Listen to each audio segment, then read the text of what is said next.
രേഖ എഴുതിയിരിക്കുന്നു എന്ന് ദാനിയേൽ അറിഞ്ഞപ്പോഴാണ് താൻ മുമ്പ് ചെയ്തു വന്നതുപോലെ താൻ വീണ്ടും ദൈവസന്നിധിയിൽ പ്രാർത്ഥിപ്പാൻ മുട്ട് മടക്കിയത്. എല്ലാ ദിവസവും ഈ ഭക്തൻ പ്രാർത്ഥിക്കുന്നവനാ. പ്രാർത്ഥനയ്ക്ക് ഒരു മുടക്കവും വന്നിട്ടില്ല. എല്ലാ ദിവസവും ഇവൻ ഈ പറയുന്ന ദാനിയേൽ എന്ന ദൈവമനുഷ്യൻ ഒരു ദിവസത്തിന്റെ 3 പ്രാവശ്യം യെരൂശലേമിന്റെ നേർക്ക് കിളിവാതിൽ തുറന്ന് എല്ലാ ദിവസവും പ്രാർത്ഥിക്കുന്ന ഒരു പതിവ് അദ്ദേഹത്തിനുണ്ട്.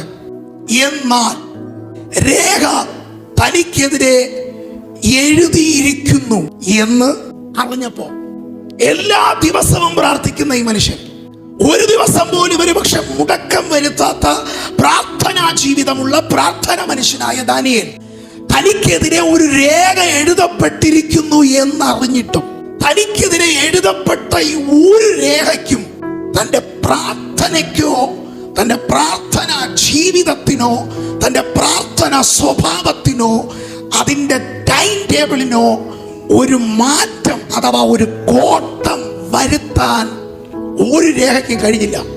നമുക്കെതിരെ പല രേഖകൾ വരാൻ സാധ്യതയുണ്ട്. പ്രത്യേകിച്ച് 2025 പ്രാർത്ഥിക്കുന്നവനെതിരെ രേഖകൾ വരാൻ സാധ്യതയുണ്ട്. എന്നാൽ ഈ രേഖകൾ ഒന്നും പ്രാർത്ഥിക്കുന്നവന്റെ പ്രാർത്ഥനയ്ക്ക് കോട്ടം വരാൻ നമ്മൾ അനുവദിക്കരുത്.